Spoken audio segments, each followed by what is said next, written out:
Hello, chart watchers and Decision Point faithful. Welcome to this Monday, May 17th, 2021 Decision Point show.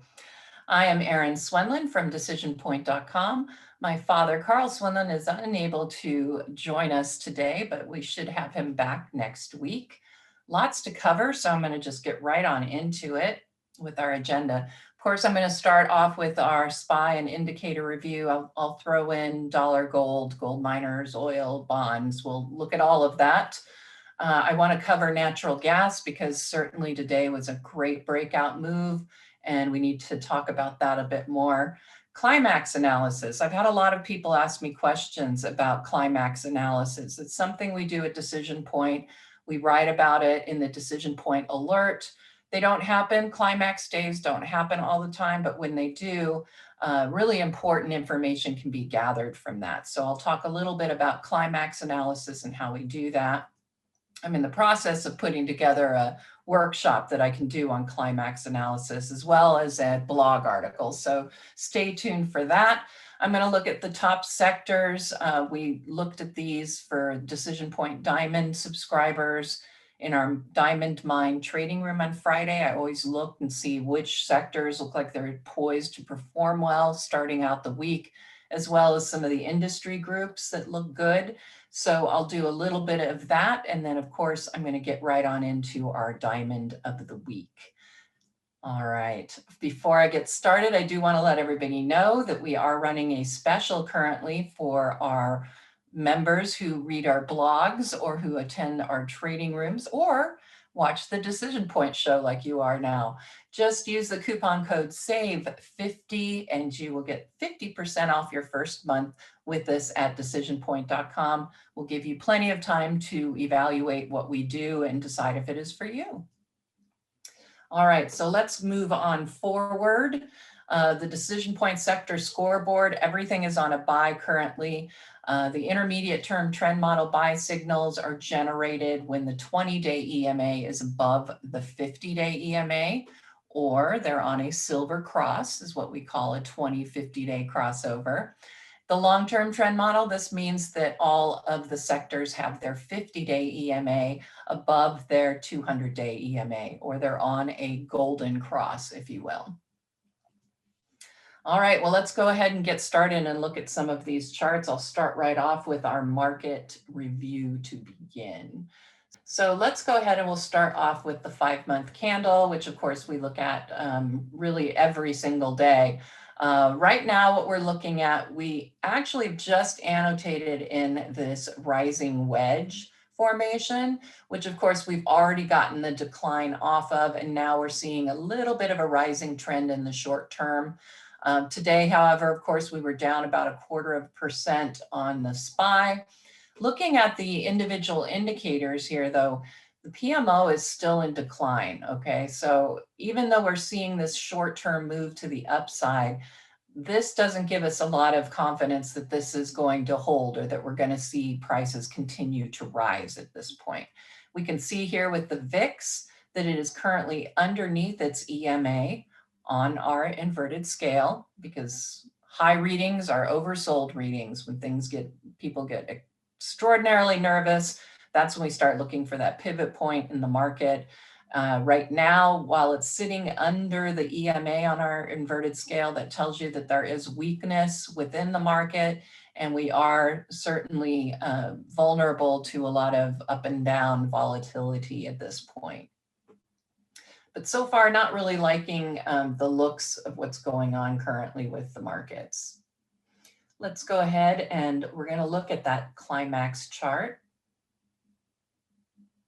No climax day for us today.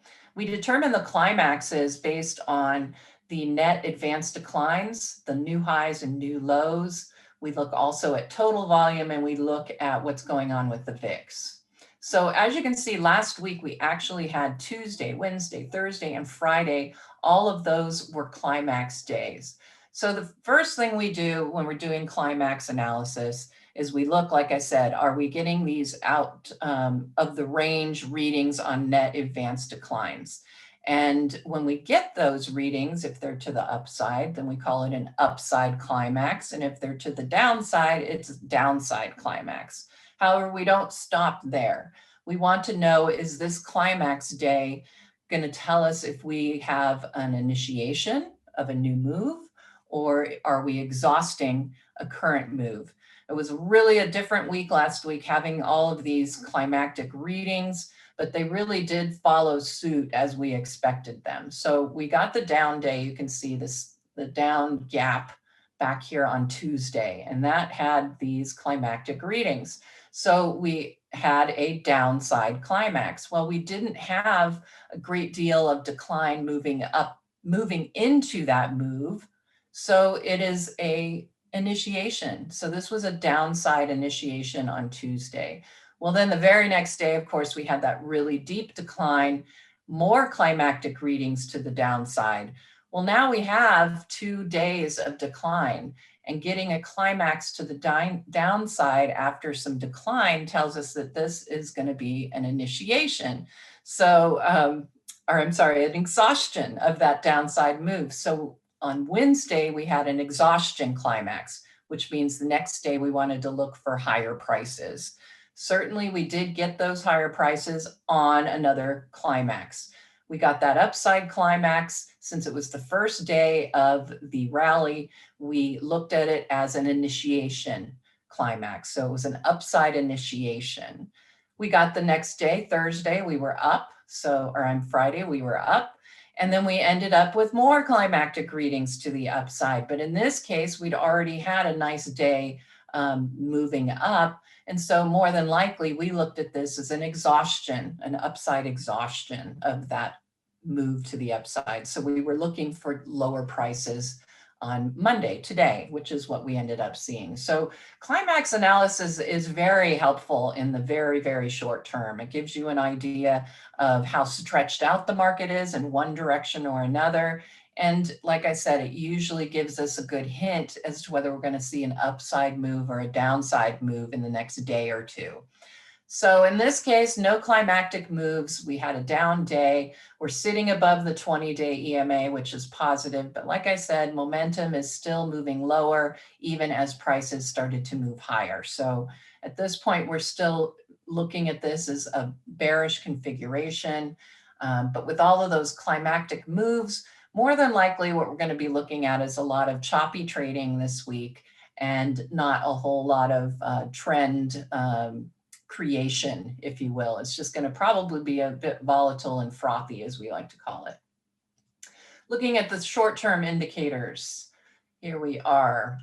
We have them in decline, although it looks like the STOV did turn up slightly, but we are in negative territory. And the fact that we got the STOV B declining, and I have these negative numbers on the STOV, I would still look at moving forward that we still have some downside likely ahead of us.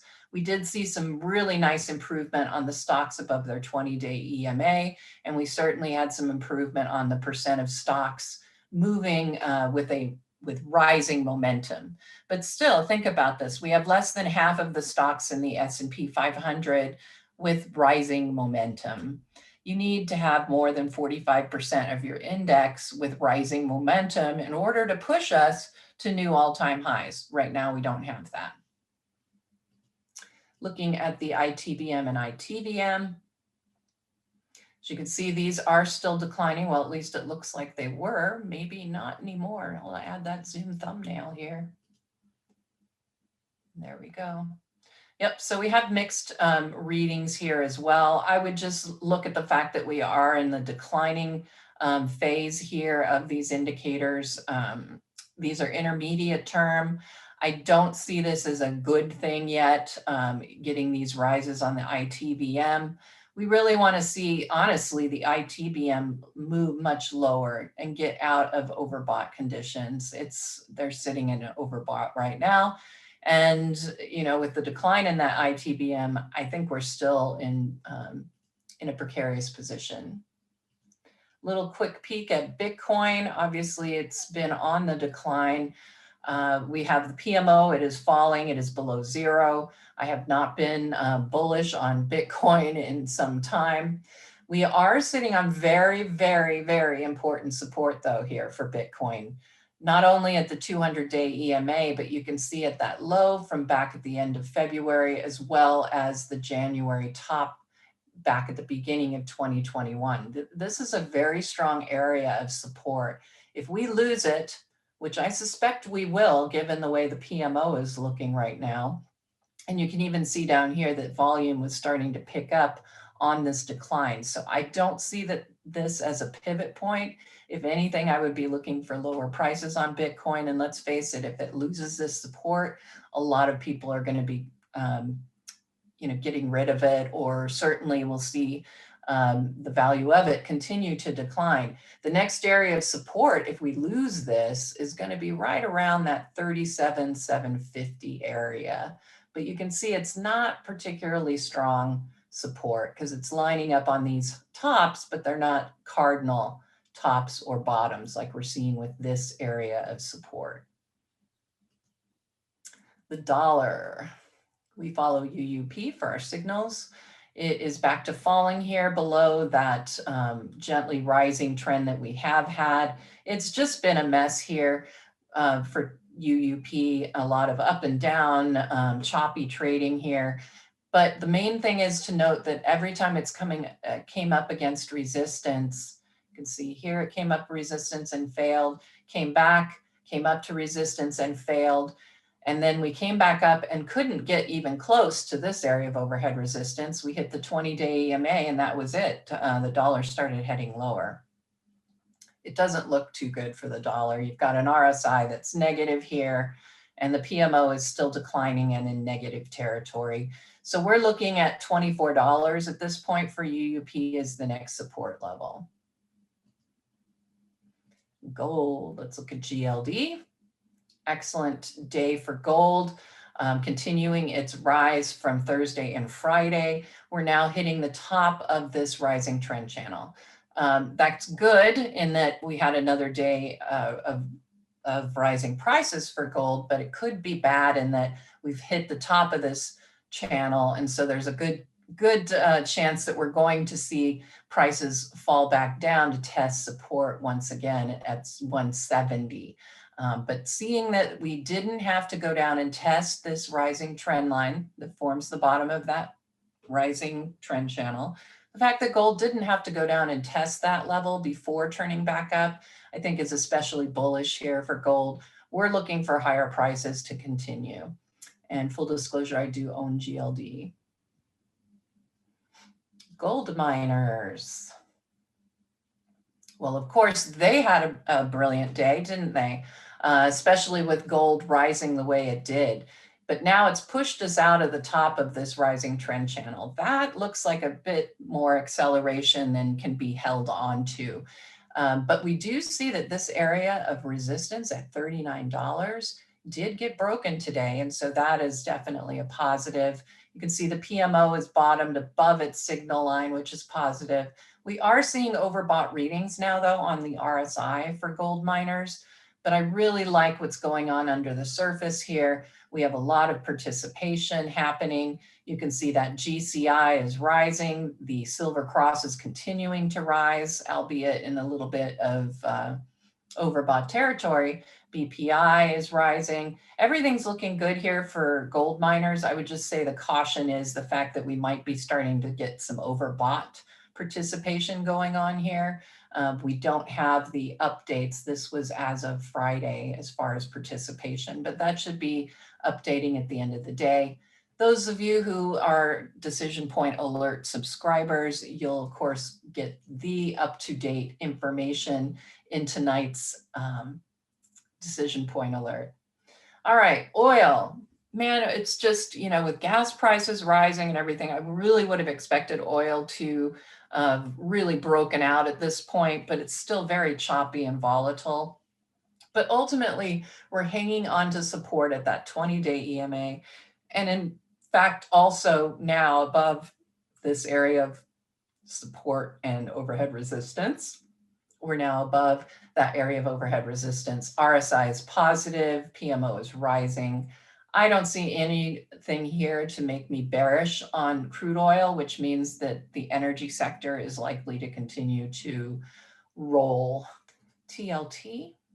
And you can see really yields have been the big problem for TLT, and I'll show you that yield chart, but we had a triple top here and it dropped below this confirmation line. It is headed back up, but it is being stunted right now at that confirmation line. We're expecting it to turn right back down. It never really hit the downside target for this particular pattern, the triple top or double top, however you'd like to look at it. It never got back above this confirmation area, so we're still looking for prices to decline. We are seeing that the PMO is flattened, but overall you've still got a negative RSI, and you can see that the OBV has declining tops that really are confirming the declining tops on price.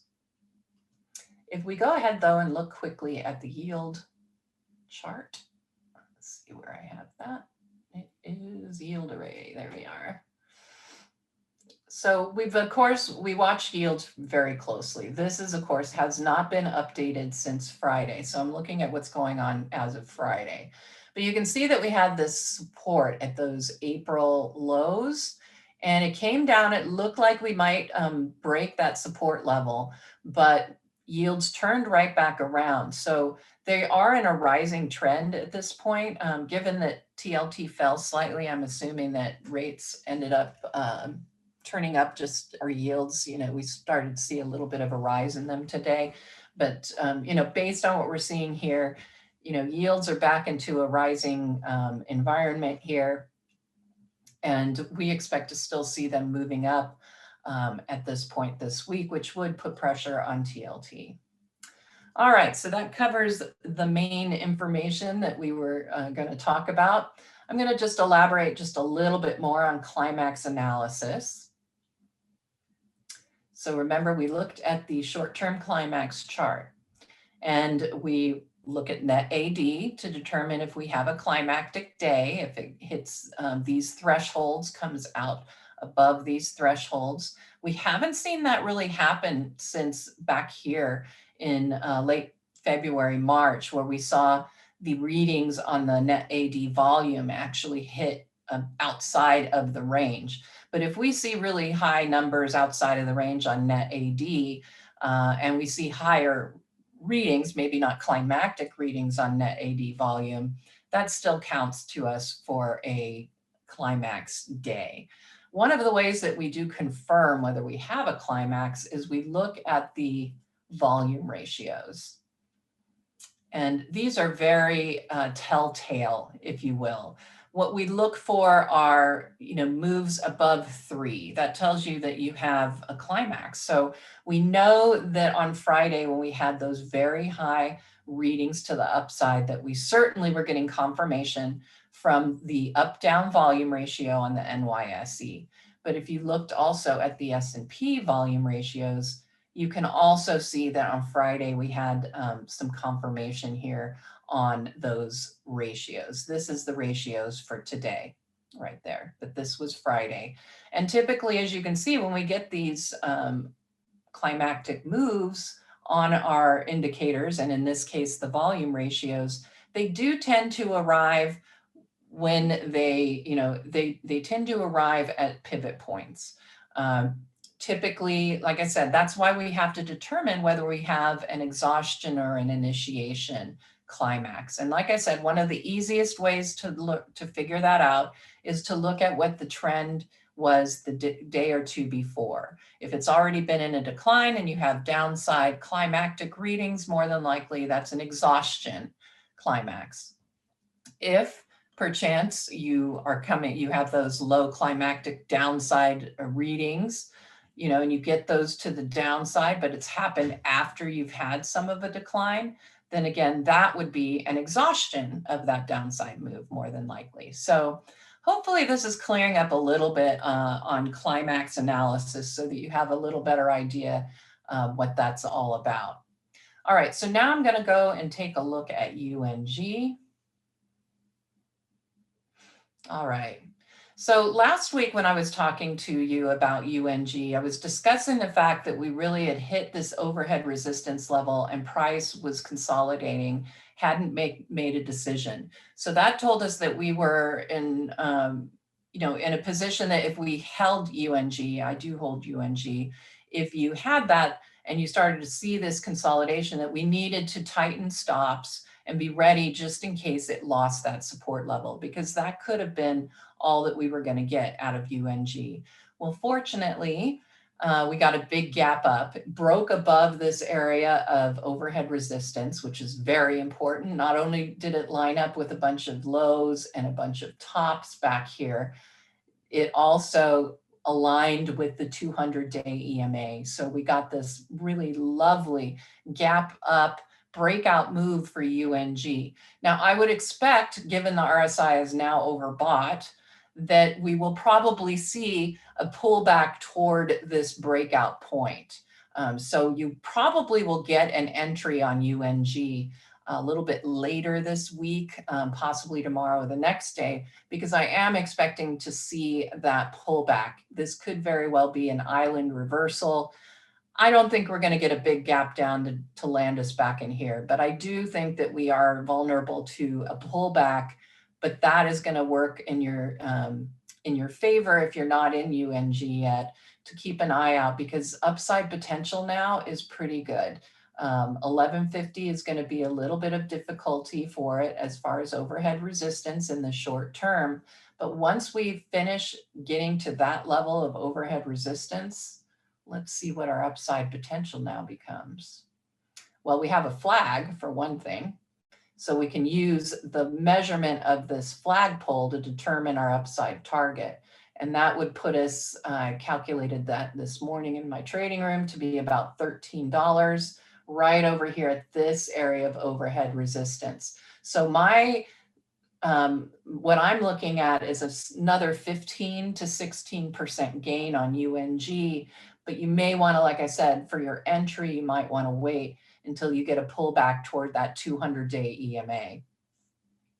I mentioned my free trading room. I do one on Mondays. If you haven't signed up yet, you can do so right on the homepage for DecisionPoint.com. And I do for about an hour on Mondays. We look at all of your symbol requests. I talk about what looks good right now. We talk about entries and exits. It's just an excellent opportunity for you to refine your trading process. All right. We did look at nat gas now, and I think we just talked about gold miners, so I think we're good.